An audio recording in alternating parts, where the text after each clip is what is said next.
It's that time again. The annual conference of the American Society of Ag Consultants, otherwise known as ASAC, is going to be held in Fort Myers, Florida, this November 4th and 5th. Kurt Covington is one of 9 professionals who will address the conference. The other speakers who will cover a wide range of topics represent Florida Farm Bureau, Florida Citrus Commission, University of Tennessee Institute of Agriculture, National Ag Law Center, Risk Mitigators and Advisors, Tyler Associates, as well as the lead economist for dairy at CoBank, and myself, Chrissy Wozniak from North American Ag. The day and a half of presentations will be followed by ag tours on Tuesday afternoon at Echo Farms, one of my favorite places here in Fort Myers.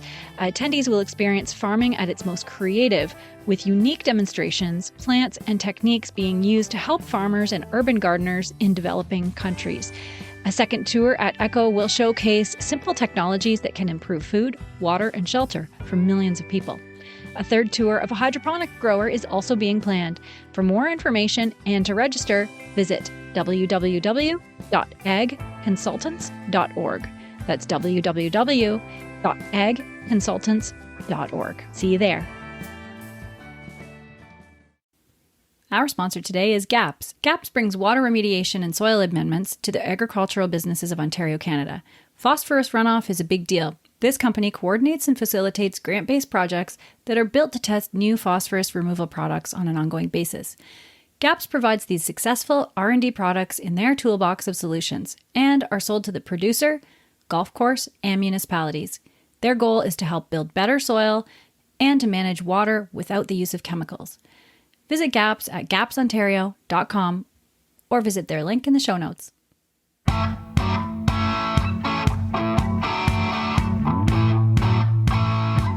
Hi, and welcome to the North American Ag Spotlight. I'm Chrissy Wozniak. My guest today is visiting for a second time here on Ag Spotlight. He's frequently tapped to share his opinion on Newsmax, Cheddar, and Fox Business. He's an ag economist, speaker, and the author of Food Fear, Do Business Better, and Brutal Truth. He's also the host of the podcasts Do Business Better and The Business of Agriculture. He is a wealth of information and insight for food security. And so today I'd like to welcome Damian Mason. Welcome back, Damian. Hi, Chrissy. Thanks for having me. Yeah. So we were talking before we started recording that, your listeners need to understand this, that you and I get around. We met at a Florida Fruit and Vegetable Association conference since you are now a Floridian.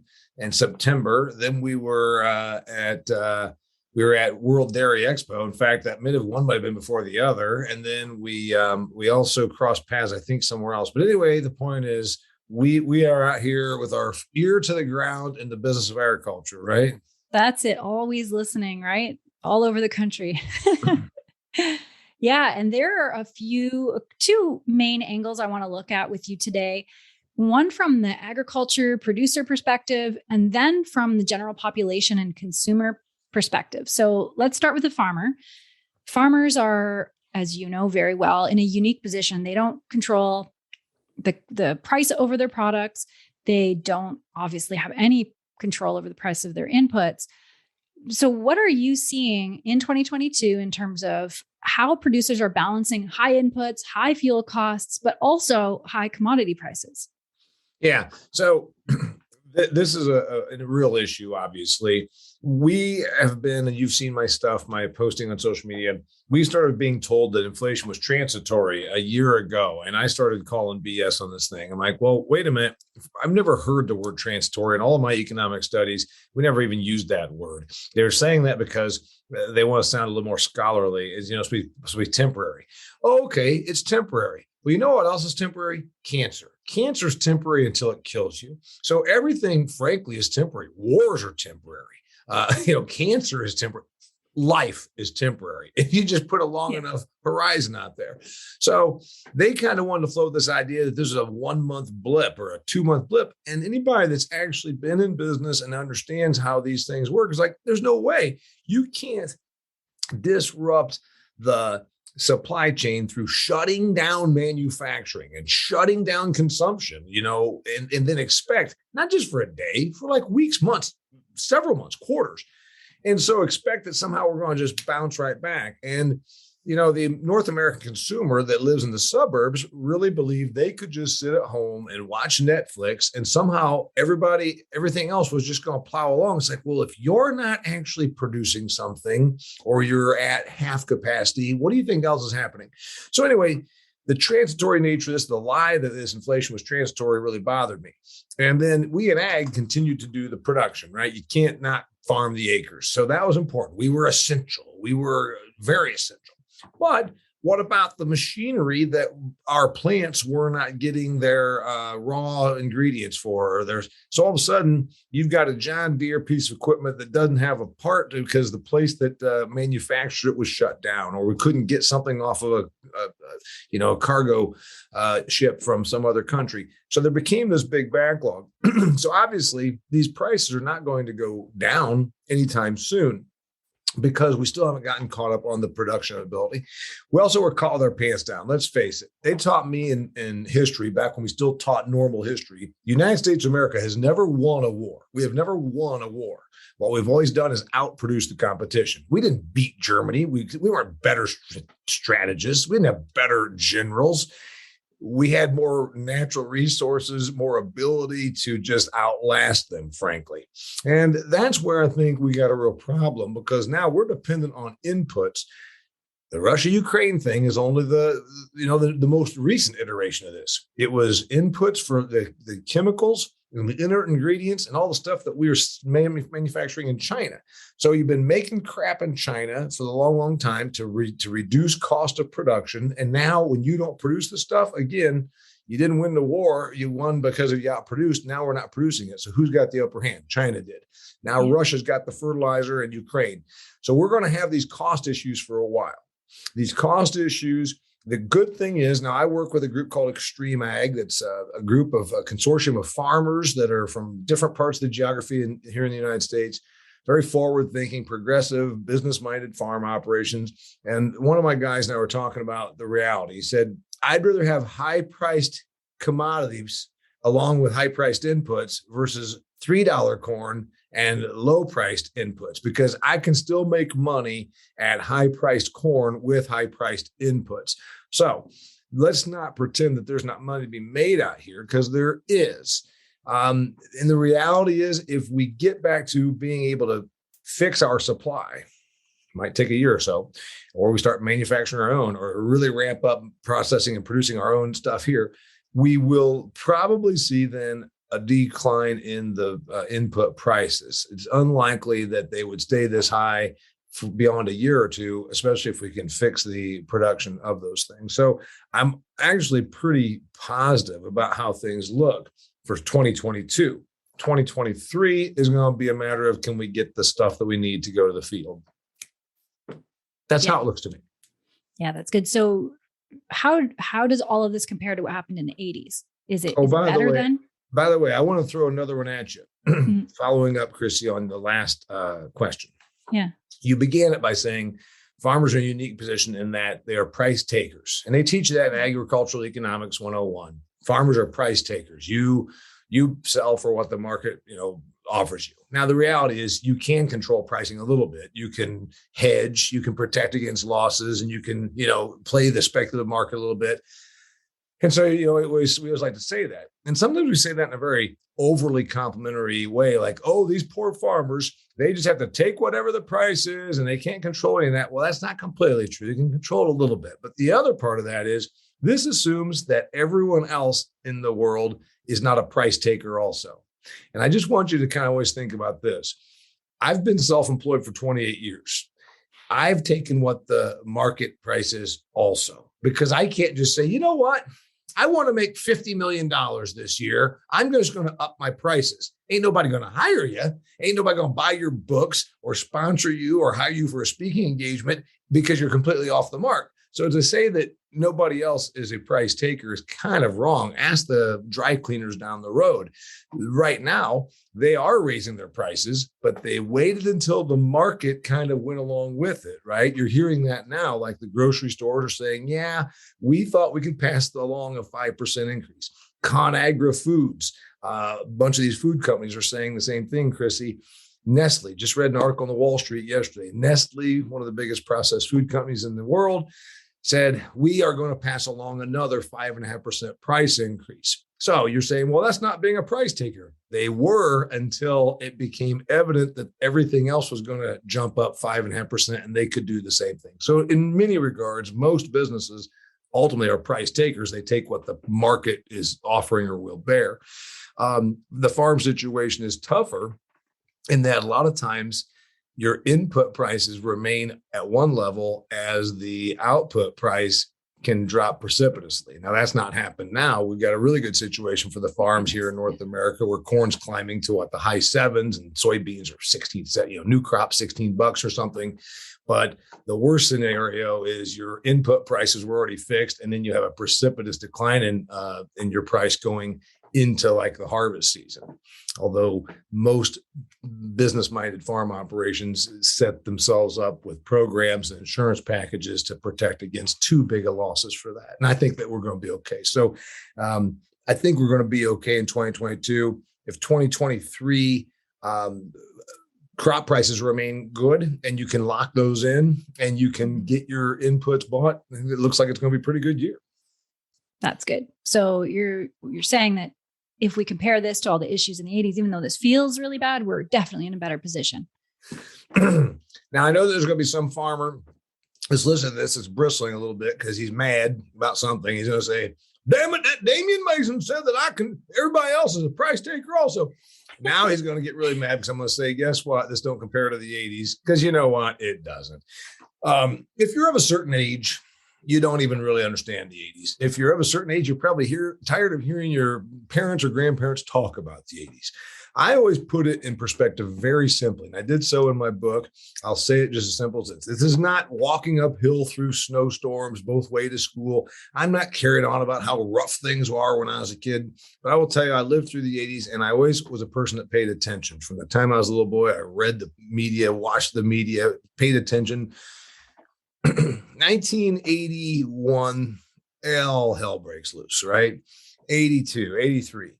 By about the mid 80s, there were farm assets that were so toxically bad, the banks wouldn't even take them back. And that is a true story. So if anybody ever asks you, hey, tell me about the 80s, this is a true story. Maybe not everywhere, but certainly in the Midwest where I am from, there were farm assets, Chrissy, that were so underwater, so toxically screwed up financially, the bank wouldn't even repossess them because they didn't want them on their books. That's a true story. Wow. So are we anywhere close to that right now? No. Couple reasons. Do we have rampant inflation? Yes. Is it transitory? Well, again, if that means temporary, cancer's temporary too until it kills you, right? So I'd say that we are in a rapid inflationary situation. I'd say it's going to probably get worse. What reminds me of 1980 right now is the ascension in land values. My parents bought a chunk of ground. We were just finally not broke for the first time in our entire existence. Former sharecropper, herdsmen, we didn't come from nothing. We were finally not broke by about the time I was 12 years old. My parents said, better buy that chunk of ground across the road, or it could be a trailer park, which never, ever happens, by the way. That's what they always used to say. I'll go to a trailer park.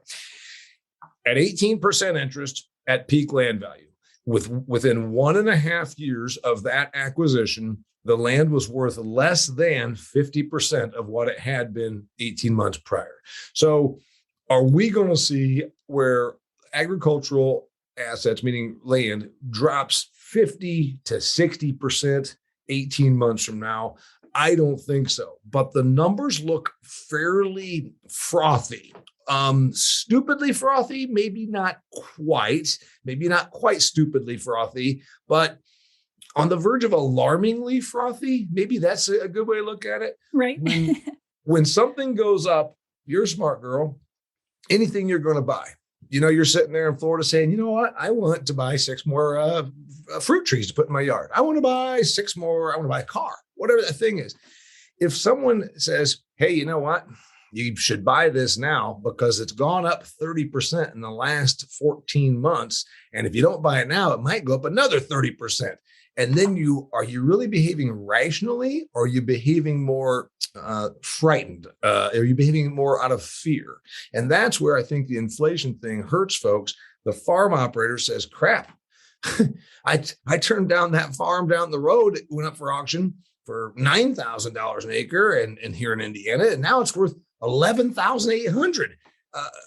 I can't keep doing this. I'm going to have. So then it becomes this fear of missing out, if you will, the old FOMO, fear of missing out and not getting in. And so we sometimes get a little irrational. That reminds me a bit of the 80s, where there was a run on agricultural land purchases.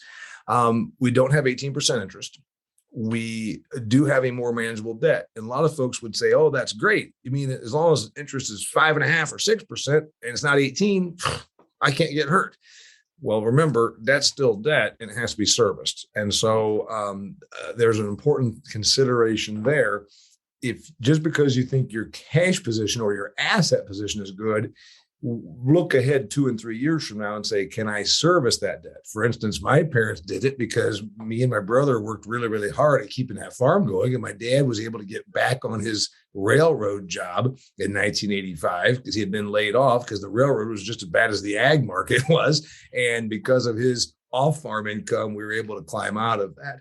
So I guess that would be the one thing I would look at. Do we compare to the 80s? Land values seem a little bit alarmingly frothy, and there's a little bit of irrational behavior maybe on buying. But I don't think there's irrational behavior on the farmers in terms of the production. I mean, they're really being diligent about their inputs, and they're being very judicious about their spend on the things that they know are in short supply. So that's a good balance.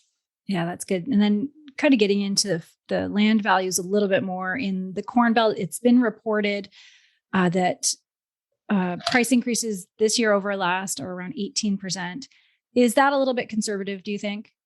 Yeah. So the Chicago Fed released, it was right around New Year's, meaning like here we are recording this at the end of April of 2022. So about a full 4 months ago almost, they said 18% in the year 2021. I'd say that there was another 10 to 20% that came after that. And so I mean, I'm certainly, they probably got numbers, and you're going to say, well, some of my stuff is anecdotal versus a complete statistical analysis. But, and of course, you know, the big sales always make the headlines that some farm in Illinois sold for $24,000 an acre or whatever. But it looks to me like it's more like 30%. And you know what, Chrissy, that might be the way it should be. When I say it's alarmingly frothy, I'm talking to you right now from my winter house in Arizona. I'll be going back to my Indiana farm here next week. But I keep up with all this stuff, including my neighborhood in Arizona. And a Fox Business story this morning when my wife's drinking coffee and I'm talking to her about the day's activities, has a story about real estate. Arizona real estate is up 32.9%. Florida, down where you are, Tampa, I think was the one they referenced, was up 31% or something like this. So this could be a function that everything that involves dirt or bricks or mortar might be up at these big numbers, but they are definitely unsustainable. Article that I read a month ago said the average 1-bedroom apartment in the United States of America had increased in its rent in the last 12 months. So this is 1 month ago. In the last 12 months, the average 1-bedroom apartment, 25%. So you got 1-bedroom apartments at 25%. My neighborhood in Arizona, 32%. And the farms down the road in Indiana up what looks to me like 30%. So it could just be that this is where everything is. But can it sustain that? Could it just stay there? That's fine. If it just stays there. If it keeps going, it looks to me like it's going to be too irrational. Is it likely to stay there? Most charts don't go straight up. They go up and they have a down, they go up and have a down. So what would be the reason that agricultural real estate would go down? Well, of course, interest rates, what everybody talks about.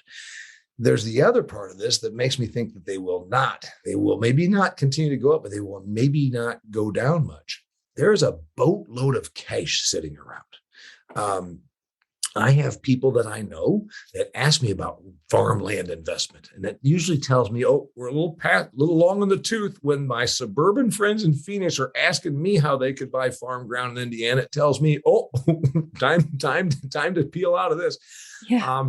But there's a boatload of money. And if you're not that heavily leveraged and you're using a lot of, we didn't even have any farm programs last year, Chrissy, here in the United States to speak of. We have farm programs every year, but there was no huge bailout. 2020, the federal government gave $51 billion to America's farm belt, to America's farmers. There was not anything like that in 2021, but the cash position was still good. The non-farm real estate buyer is also sitting on cash. According to the Wall Street, most homes in the United States, most households in the United States, their cash position improved, their financial position improved with all of the given money for if you had a kid, or giving you stimulus money, giving you all these things. So it looks like the cash position is pretty good. But at chicken, you go to the grocery and your chicken's 14% more, and your Wheaties are 18% more, and the bread is up 21%. It don't take long until the household's money position becomes way less healthy just by going to the grocery and the gas station and everything else that a person does. So kind of we'll see. Yeah. It's really intriguing to listen and watch and see what's going on. And here, like you said, with housing, we're just outside of Fort Myers. And in this city, the property values, they're saying, have gone up 34%, but 45% of people that bought here in this city in the last year paid cash, 45%. So that's so interesting, because there's not going to be, the housing crisis here anyway. Well, that's the exact thing that I guess you really got to look at is, and it's kind of that way, Chrissy. Most of these places are saying that on existing home sales here in the Phoenix metro area.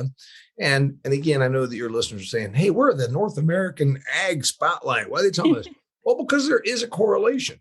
There is absolutely a correlation. Now, sometimes the correlation is inverse. Out here in Phoenix metro, because obviously I've always been an Arizona winter kind of guy as best I could.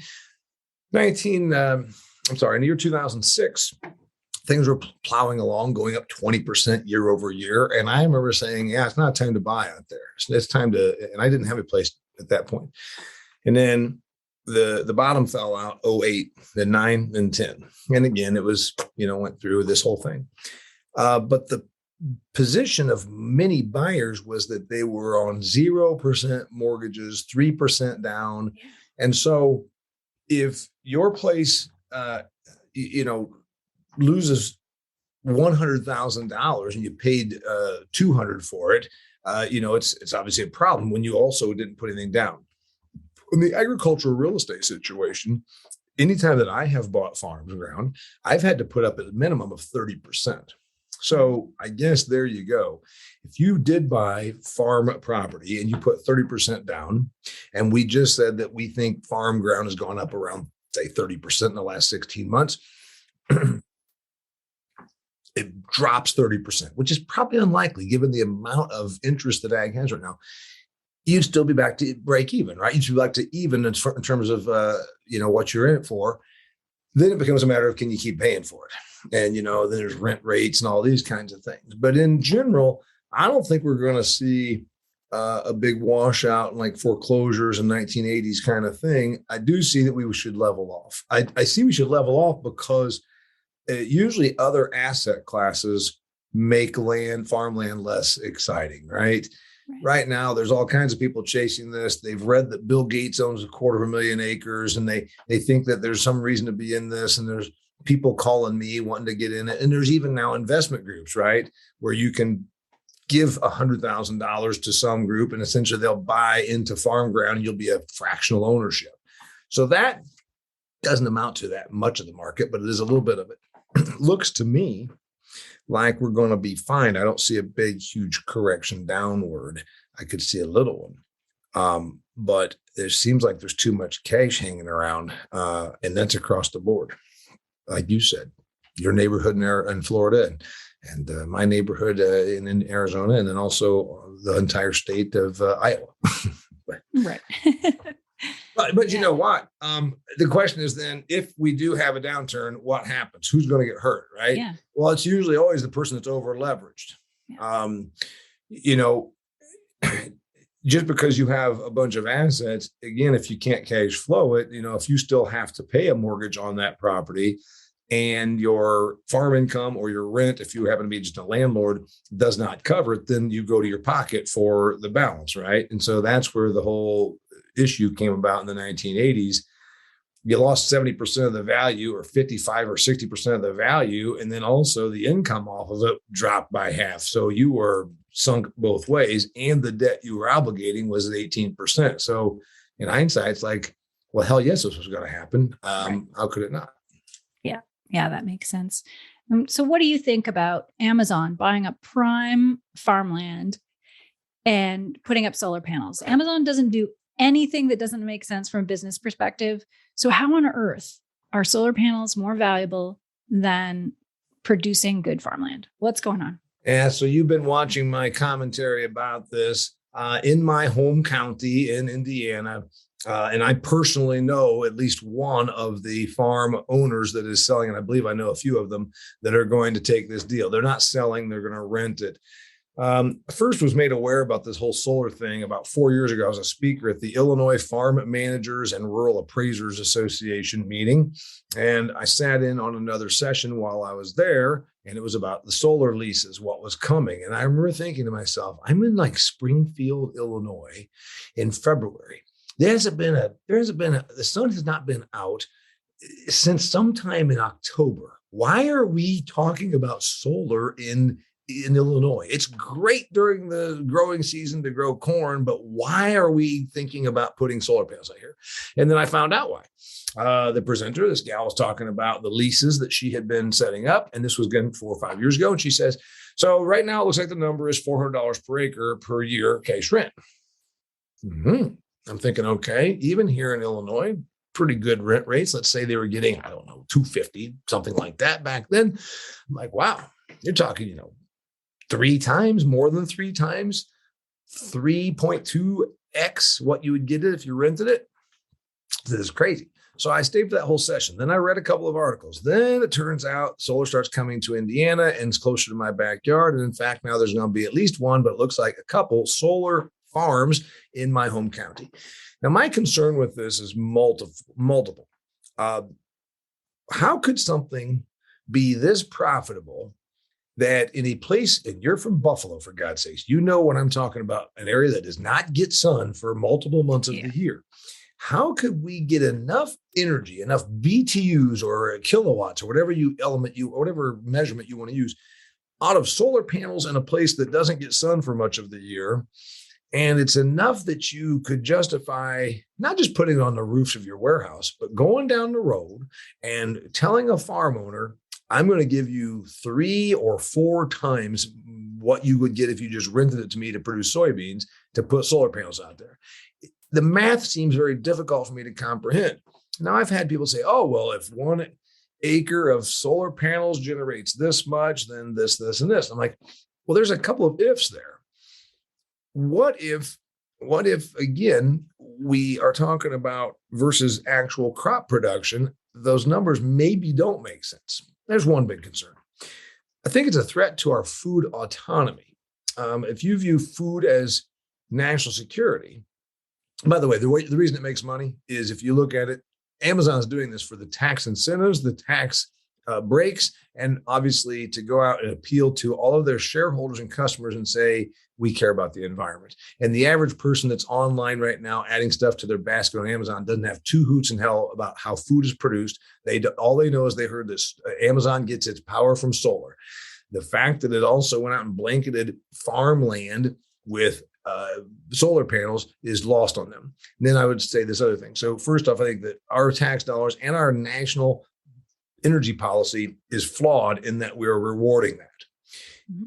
If we want to use resources we have without gobbling up our acres, which produce our food, again, you'd have a hard time arguing against the coal that we have 400 to 600 years worth of it in the ground. Natural gas, we've got hundreds of years of that. We've got 100 years of oil, and we've got still the option for nuclear. So that's a concern of mine. The windmills take up a little bit of room on these farms and provide a source of income, but they at least make it so you can still farm around them. You can't do it with solar panels. What happens to those solar panels when they're done? There's another thing. If we're playing an environmental game here, what happens to those solar panels when they're done? But I want to throw another concept out there. We already know that places like where I'm from, Indiana, are really good at making corn and soybeans, not so good necessarily at making solar because it ain't sunny a bunch of the time. My part of the world does not need irrigation. I think water is going to be the new environmental concern 10 and 20 years from now. Look at California, it's already the issue there now. If we can produce crops without using any irrigation, that's another reason we've got great soils, we've got great ability to produce, and we don't need water. And now where are we shifting production to? That's a concern from an environmental standpoint. Why did we not put these solar panels in the deserts of Nevada? Yeah. And the person would say, well, you want that energy close to where it's being consumed. Like, well, there's a town called Las Vegas. It consumes a lot of electricity. Yeah. So, I think there's a misguided environmentalism there. Yeah. Yeah. You fly out to the West Coast and there's a lot of ground there that there's nothing. You can look for 25 minutes and not see anything down there. So let's look at the other net effect of that, Chrissy. Those solar panels, if someone comes to you, you own whatever it is, 100 acres there. And you got a farmer down the road that's giving you $250 an acre cash rent, let's say. And he produces soybeans and corn. And then Mr. Solar Developer comes up and bangs on the door and says, I'm going to give you $1,000 an acre. You, as a smart person, are going to say, hey, farmer, I like you. And, but they're going to give me 1,000. And he says, man, you're squeezing me, but I'll go to 300. You say, you're still 300 versus 1,000. 1,000 wins every day. Now, there are not rent escalators, is my understanding on these. If they are, they're minuscule. In an era where there's 10% inflation like we're looking at right now, if that 1,000 don't keep escalating and we have this transitory inflation stick around for another 10 to 20 years, that $1,000 an acre lease to the solar people isn't going to look quite as shiny. Another concern I would have is, because right now it's not a lot of acres. Right now, it's not a lot of acres. There's say 13.5 million acres of cropland in my home state of Indiana, I think is the number. I'd have to look it up. I'm going on memory right now. And if you blanket over, 10 or 20,000, 30,000 acres, you're saying as a percentage, this ain't very much. Well, you're right. That's true. So maybe I shouldn't be concerned. There's a few reasons that, again, I'm concerned. It's false environmentalism because what happens to all those panels? A. B, where were those panels made? Oh, wait a minute. We're talking about our independence. We're talking about our autonomy. We took away acres that make us food independent and then made us energy dependent on a foreign country like China, which is our enemy, or soon will be. The other part of that thing is it props up land values, and it's going to actually be farmer negative. If you gave me $1,000 an acre when I was getting $250 before that, I'm like, I got a whole bunch of new money. What am I going to do with that? I'm going to go down the road and bid up farm ground because I like owning farm ground. And then I'm going to probably outbid somebody else because I have this new inflated revenue source that they don't. My purchase didn't have to make sense based on corn and soybeans. It made sense because I'm getting a whole bunch of money from solar. It's going to be a distortion to the marketplace on land rents and land values. That's it. And that's logical. And not even to mention how much carbon it took to get those panels from China. So sure. And then as far as the carbon sequestration, a field of corn really pulls a lot of carbon out of the air, and those panels don't. And underneath those panels, it's going to be some vegetation, but how much? So it's a bit of an environmental shell game, and it's also coming at a bad time, Chrissy. Right now, our energy prices, what you pay the electric company, is certainly going up more than 7.5%. I'm going to tell you. So again, energy prices are going up at an outsized proportion compared to what they tell us the inflation rate is. So I think it distorts a lot of markets right here. And it's federal policy that's doing this. You can say, well, Amazon's doing this on their own. Well, again, they're doing it because there's a certain amount of appeal and a certain amount of compliance and a certain amount of also tax and government benefit that they're going to get from it. Definitely, that makes sense. And pivot a little bit to another big issue for farmers, and that's labor. So, according to, let me just find it here. There's a June 2021 Ag Barometer from Purdue University. 66% of survey respondents said that they had some or a lot of difficulty securing enough labor. So that is up from 30% the previous year. So it's getting bad. What is the fallout going to be from this labor challenge on farm? We were ahead as an industry. We were ahead of the labor challenge before everybody else. Everybody else started getting into it a couple of years ago because the government tossed out billions and said, hey, you're out of work, or we shut your company down. We told you stay home. Here's some money. And then a bunch of those folks said, I can make more money by sitting at home versus going and waiting tables. And whether a lot of folks, particularly with the current administration, tried to deny that that was the reality, but let's face it, that's the reality. You give a waitress $800 or $990, I think was what she made in Indiana, to sit at home versus what you might make by waiting tables, which would be about half that. You're going to probably sit at home. So anyway, we were ahead of this because we tend to have lower, and this is in no way in bashing on anybody, we tend to have lower skilled labor needs in agriculture. We need people to pick apples, to cut cauliflower. And you're not talking about semi-skilled or even skilled. You're not talking about an electrician. You're not talking about a plumber's apprentice where they actually spend a year really learning about measuring and cutting pipe and all this. You're talking about going out and whacking off some celery. No offense, we need those people. We need those jobs. We need that celery. We need that cauliflower. So the hell of it is we've been at this for a while because we tend to have a lower skilled, lower paid labor need. And we need lots of it. And we also need it seasonally a lot of times. And we need it in rural areas commonly. So you're not talking about being on the fringes of a big metro area. Commonly, you're talking about a more rural area. So we've been fighting this for a while. The quick and easy answer, of course, is to automate. That's what's usually happened. I worked in a factory for my teen years when I was putting myself through Purdue. And I can tell you that there would be a job that got replaced. There had been a man that did this, moving some ceiling tile around that maybe got automated. Well, first off, eventually you can't automate everything. There's a lot of stuff that's difficult to automate. And sometimes with automation comes improvements, but in the short term, you sometimes lose efficiency. And so what I'm hearing now, your home state, Florida, there's some strawberry producers that are experimenting with mechanical harvesting. And right now it's about 50% efficient, meaning it leaves 50% of strawberries in the field.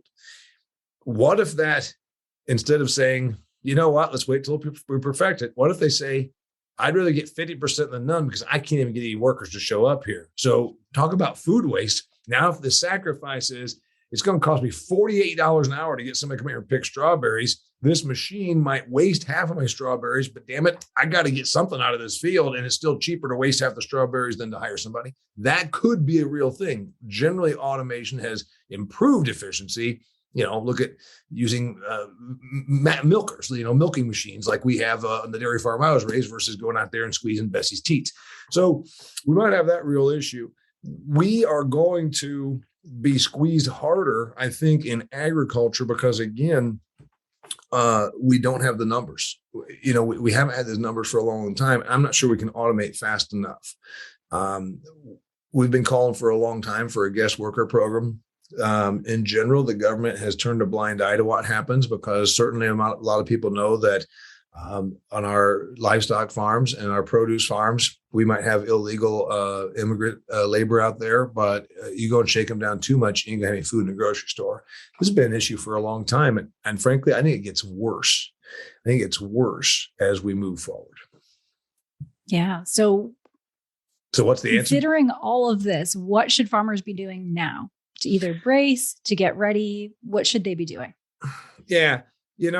Generally, and this is a tough deal, we've always looked at it as almost contract type labor, and I'm not in any way being mean, but let's just go across the board. It's like, yeah, we got these people and here's what we do. Okay, now we house them. That's always been kind of a thing. What if we truly have to set up a more competitive hiring environment? I mean, this really might be coming, and I think that it is. Whereas instead we just look at it like, in some of the big cities, and I'm in no way being mean, if I just wanted 5 people to be laborers on a roofing job, I could drive up to Home Depot, and then there will be folks, they may be from Nicaragua or Guatemala, or wherever, hanging out at the Home Depot at 6 a.m. And I say, I need 5. And this is a true thing that happens. And a lot of your listeners and people in rural America maybe don't know that that's what happens, but that's what happens. And you can go to the Home Depot here in North Phoenix and see it. Trust me, I see it. Well, we're kind of that way also in ag. And the reality is, what if we have to get a little more competitive, a little more inviting? And let's just throw out a concept here. Much of our immigration right now is from Latin America. And what if we said, man, this is tough. I can't get anybody to come out here and do this work. We got the guest visa and the H-2As and all that. But what if it's like a livestock operation? Well, what if you say, hey, it's not just the money. There's the money. And then there's maybe the housing. And then there's, what about, you know what? I'm going to make sure you have Sunday off because I know that you're religious and you're very family oriented. What if we're going to make sure that we do stuff to value family, or we have childcare? You couldn't even imagine these things, but what if, and you're saying, well, only a big farming operation can do that. True. But what's happening in agriculture anyhow? We're consolidating. So maybe the answer is that we're going to have to look more like a real corporate employer 5 years from now, or 10 years from now. We're either going to be all automated. We're going to be you as the operator and your spouse, sister, brother, whatever, or we're going to look more like a corporate business where you've got some family programs and you've got some childcare. That could actually be coming to agriculture. Yeah, I never thought about that. That's pretty cool. I like that idea. Well, of course, you're going to say that adds cost. Well, it does, but if they show up, well, it's either that or you're leaving 50% of the strawberries in the field, right? I mean, I think that's the tough part. I think we're going to have less of the pick up 5 guys at Home Depot mentality and more of the you're here for the long haul mentality. Here's how we work. This is the lodging situation. This is the childcare situation. There's this, and this. And I think that's probably what's going to end up happening. And again, it does add cost, but what's not having the labor to produce your product cost you? Yeah, that's it. And what would your advice be to companies that serve farmers? So manufacturers, for example, should they be expecting producers then, taking everything that we've talked about into account? Will they be making big purchases at year end or into next year? Or are they going to be more conservative because of the fear of these rising interest rates? Remember, farmers are famous for doing tax avoidance versus tax planning. Oh, crap. This sure had a big year. We're going to buy a combine. Well, then what if there aren't any combines? Because now we got the supply disruption that's going on. Like last year. And there's going to be somebody that's being a critic out there that's going to say, well, he doesn't know anything. He's got a farm on paper, but he's not got millions of dollars worth of machinery. And that's true. I don't. I have about $60,000 worth of machinery. So I'm not in their position. That's true. What do I think is going to happen? The manufacturers of big ticket items generally have always looked at thing as like, is the Farm Belt making money? Boy, we're going to sell stuff.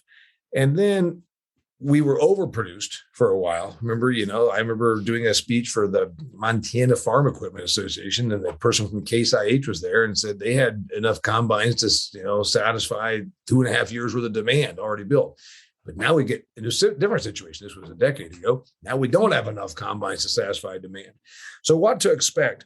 I think that the Farm Belt is going to buy about everything they can, because if they held off a little bit, and it's my understanding when I talk to my machinery people that machinery is obviously better, more efficient, and if you can get it available, then it's got the demand. So I'd say that's going to be all right. Inputs. You're going to be judicious about using stuff like fertilizer with it being so expensive, but you can't live without it. We already know that you can't even get chicken litter in my part of Indiana because folks tried to use all that they could as a means of manure and fertilizer and nutrient management. Are big tickets going to sell? I'd say yes, because here's what's really remarkable. If you look at historically, we've had like super cycles. 1920s, things were really good in rural America. Yeah. I think it was the 20s. I wasn't alive. Post World War II, got this burgeoning population. You got industrialization, suburbs going crazy. Then all the, you got 5 kids, baby boom, they got to eat. Things got really good there. Then we had, so you're talking 40s. And then you had, things got good in the 70s, late 70s. Things were pretty good. Mid-late 70s, things were really good in agriculture. And then 1981 came along. We didn't see a good cycle then from 81 until beginning about 06, 05, 06. And things climbed for about 7 to 8 years, 2013 being the high water mark. Then all hell broke loose. Well, 80 to 2006, you're talking about what, 25, 30 years there. We just went from 2013 to 2021. Things were pretty good last year, right? So that's only 8 years. We almost jumped. We had a super cycle and then we are having another one. Are we going to have another one now? 2021 was really darn good. 2022 is going to be good. There are pockets that will struggle, maybe tree fruit or something. But in general, most of agriculture is going to do really well. And it looks like you can probably look ahead and say, if we can get the stuff, we're going to be okay. Is this another super cycle? Is this another big boom time? It looks like it could be. What's going to upset the apple cart? External forces. There's another thing that's going to happen, it appears to me, Chrissy. We are deglobalizing. For people your age, my age, it's all been about globalization. When you were a little kid, or I was a little kid, and I was hearing about this Vietnam War, and I was just a little boy about going to kindergarten when that Vietnam War ended. Did you ever think that then 30 years later, you would put on a shirt and the tag would say made in Vietnam? Well, that's the effect of globalization. And it's done great things for Asia's economic development. It's done great things for the American consumer. You go to Walmart and a shirt is $6. Hell, they were $6 when I was a little kid. But what if now we're seeing deglobalization? Ukraine, Russia, China wants to take over Taiwan. 4 countries want us to be blown up. Iran, North Korea, arguably China, and probably Russia would like us to not exist. Yeah. The response has been to pull back. And so what will deglobalization, this is my last big thought to leave with your listeners. I know I've talked too long. What will deglobalization do? Well, manufacturing has to come home. Products might get more expensive, but they'll be available, right? We never want a war. We just outproduce the competition. So by golly, we better have some glyphosate being made here in Houston instead of Shanghai. What are those other effects? We'll have supply. We'll be talking less about how much of our soybean crop goes to China, perhaps 10 years from now. I don't know. So that's going to be the big thing for us to navigate, I think, moving forward is what happens in a less globalized world for agriculture. Does machinery get more expensive? Do we make more of it here? Does it may become less expensive? Do we make it last longer? Does it become, does it become to where, like I've always said, it becomes more like we don't even own it. We start going like with the more Uber concept because of some of these things. I see a lot of changes going on. I'm wondering if deglobalization is going to be the one that changes our behavior. I don't know yet. I just read that less farmers' CRP contracts are being accepted. And I'm wondering if there's now this realization in Washington, D.C., oh, crap, we better stop taking farm ground out of production because our grain stocks are pretty skinny. China's hoarding grain. Russia is refusing to sell any grain. Again, this is what deglobalization looks like. It becomes very self-reliant. Yeah, that's a good point. Even manufacturers I'm talking to are saying, "Oh yeah, we found a way to source parts here. We found a way. We're not bringing things in from China anymore. Yeah, it costs a little bit more, but yeah." So I'm totally seeing what you're saying there for sure. Well, yeah, the chips. I mean, it's a bunch of these little things that the average person didn't even know about it, right? They didn't know. You and I probably knew that a bunch of ag chemicals were made some other country, India, China, whatever. And it made sense for a long time to offshore because of cost of production. Well, when you don't get the stuff and you need it, cost of production is a secondary point. Yeah, that's it for sure. And another question on a little bit broader. I thought we were going to wrap it up. I don't want to wear out your listeners. We're almost done. You get me going. I don't know why it is. You just get me all wound up here. I know. It could just go on forever. It's all so interesting. But you talk a lot about national security and agriculture going hand in hand. And so what changes need to be made at the national level to bolster that relationship and protect it? Well, first off, right now, it seems that our federal government doesn't mind an impervious southern border. And maybe it's because deep down they think it's good for us to have a lot of illegal immigrants here because we need the labor. I'm not sure it's been that well thought out. I think it's more just a plan to bring in voters. And there's going to be people that bristle at that, saying I'm getting political. Will you tell me why it would make sense to us for us to have an impervious southern border at a time when right now the world's a dangerous place? So I'm reluctant to give too much credit to anybody in Washington, D.C., I don't care on which side of the fence you're talking about, at actually being able to address what our problems are. Our problems. It's really not our problems. It's our, shall we say, vulnerabilities. We have some really skinny grain stocks right now, and our problem has generally been surplus, right? We propped up prices during the 90s with things called the LDP, loan deficiency payment, because we had stockpiles of stuff, which is a good problem to have. It's better to manage for surplus than to manage for deficiencies, right? So if you've got that, that's a good problem. Well, we don't have a lot of surplus right now, and we're doing a lot of stupid things. Like I said, these humans do what they're incentivized to do.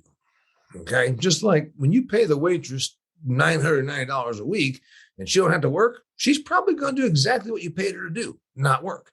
Well, markets work this way. Humans do what they're incentivized to do. If we're being incentivized to put solar panels on top of perfectly good farm ground that doesn't need irrigation, that has really good deep topsoils and is very productive, well, unfortunately, you're going to go with the economic incentive. Right now, it seems like we don't have enough economic incentive to, or at least understanding that we should build economic incentive to get back the surpluses and also keep food inexpensive.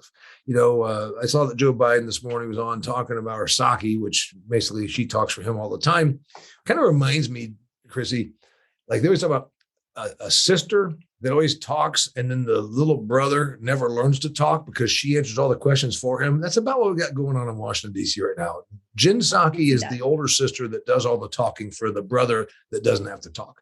Anyway, she was talking about all the money they're going to spend to make things more affordable.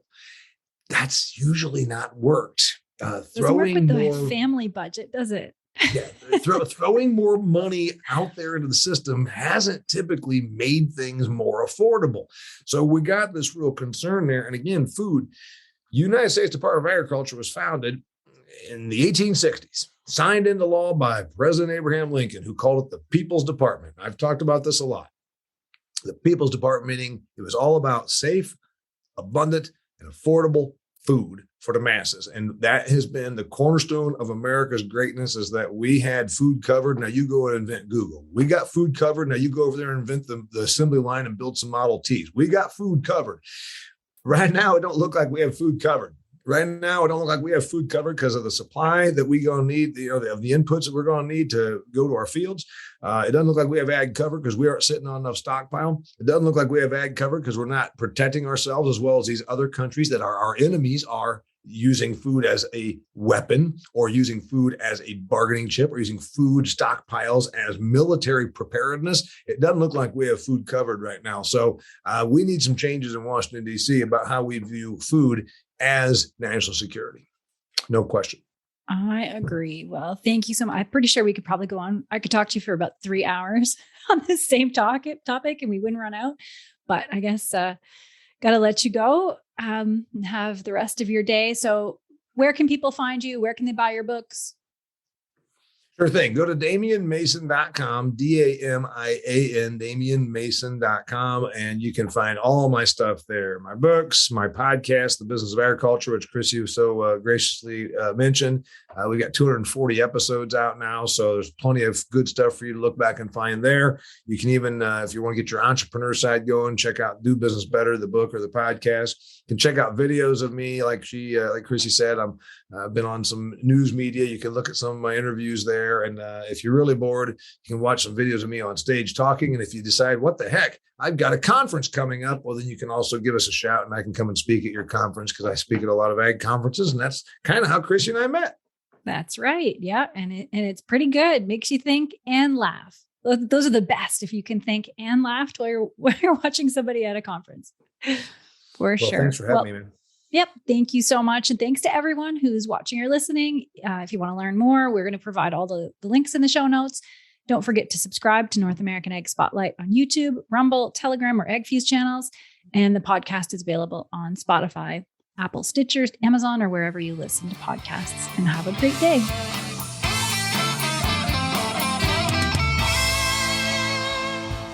Thanks so much for listening to today's Egg Spotlight episode, where we put the spotlight on people and companies doing great things for the agricultural industry. Don't forget to subscribe on Apple, Amazon, Spotify, Stitcher, or on your favorite podcasting platform, and give us a 5-star review. You can also follow us on YouTube and Rumble to see the video version of Ag Spotlight. Also, head on over to NorthAmericanAg.com to subscribe to our Industry Connect update newsletter. If you're interested in advertising opportunities, email us at connect@NorthAmericanAg.com. Thanks for listening.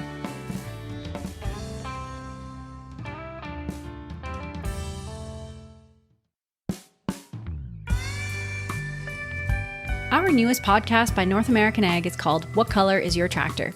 The stories behind the ag brands you love and the ag brands you love to hate. Hosted by me, Chrissy Wozniak. We take a deep dive into the companies that have built modern agriculture. Subscribe on your favorite podcasting platform. Go to whatcolorisyourtractor.com. Available on Apple, Amazon, Spotify, Stitcher, or wherever you listen to podcasts.